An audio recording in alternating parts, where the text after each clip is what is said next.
Miles, when you came back from Japan and you picked this organization to sign with, were you envisioning a playoff berth and being a part of this team in the postseason? 100%. You come back looking at all the teams that need pitching, and everyone needs pitching. You look at who's competitive, who wants to win every year. That's the St. Louis Cardinals. We're trying to win every game, every day of the year. Right here in front. Dexter Fowler was in here. It's kind of he's from Atlanta and playing in his hometown. Can you describe Dexter's impact down the stretch here for St. Louis? Humongous. For him to, kind of take over that leadoff role and, put together, 6, 7, 8 pitch at-bats to lead a game off, helping wear down those pitchers, letting us get into a team's bullpen. He's been huge for our offense and our defense going forward this year. Miles, before your first MLB playoff start here, what's the anticipation? Do you try to look at it like a regular season start? I mean, it's obviously bigger, but how do you try to focus for this, your first time going through this? Just another day at the ballpark, just another day at work, maybe a little more stressful, maybe a little louder. But, I mean, starting from day one, playing wiffle ball in the backyard, you're dreaming of that playoff atmosphere. So, something that, me and a lot of the players probably been working towards, your whole life. So I'm just ready to enjoy it, soak it in, and have a good time, have fun out there. Jesse? Would you kind of agree that this Braves lineup, there's still that thought in the NL when you get to 7, 8, 9, you get a little bit of a break. Doesn't seem like that's the case with the Braves lineup. Would you agree? It's a good rush. They got a lot of good hitters. That being said, even the best hitters are very pitchable.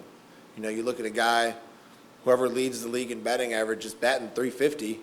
So, you could dig even deeper into his weighted on base percentages or contact or this or that, and you break it down. The guy puts a bat on the ball. Anyone in the league puts a bat on the ball. There's a 60 or 70% chance he's getting out. So, maybe that's a way as a pitcher you'd like to psych yourself out, but, let the guy put it in play. It's a better chance he gets out than if I walk him. But, yes, they do have a difficult lineup.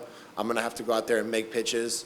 They got some phenomenal athletes and baseball players on their team, rookies, veterans alike.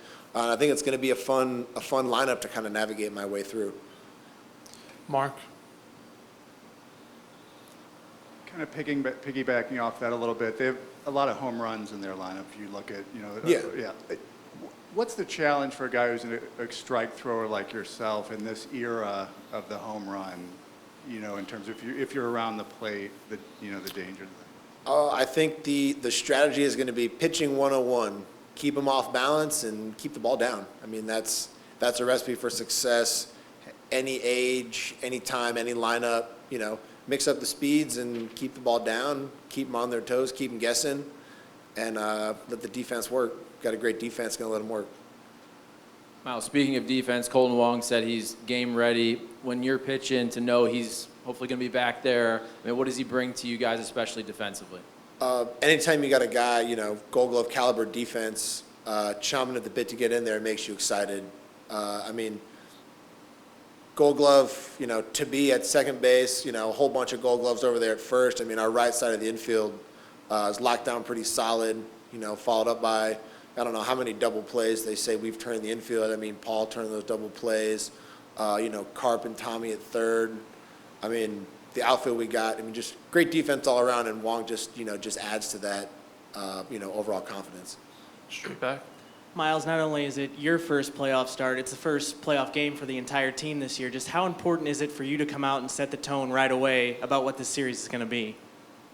It's very important. I want to come out there, be aggressive, do what I do best, and, going to go from there. We're going to have, first couple hitters going to set the tone for our offense, and I'm going to set the tone for our pitching staff and our defense.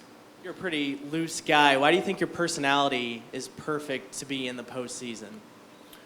I think it's a good personality to have, just because the postseason is supposed to be fun, and the last thing you want to do is tighten up and get too nervous. And I think an element of looseness helps out with that. I mean, we're all, everyone's on a heightened state of alert. It's the playoffs, all hands on deck, anything you got to do, every inch, every centimeter, whatever, this is the time of year it kind of all adds up. And, to have that little voice in the back of your head saying, all right, you're going to go do all that, but have fun and have a smile on your face as well, I think just makes that, makes it a more natural feeling to go out there and compete. I'll take one more here on the right. Miles, you had a pretty strong start against these guys, but it was back in May. I mean, how much can you weigh the effectiveness of your pitching in that start versus the distance between then and now, and what may have changed since then?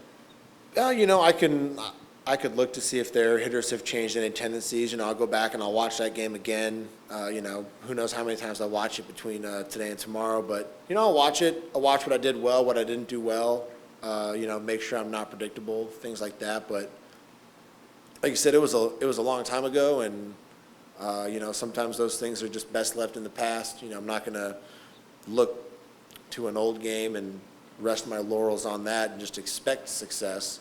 I'm going to get the most recent reports we have, get with Yada, put together the most, comprehensive game plan we can get, and then, we'll go from there and make adjustments as we need to.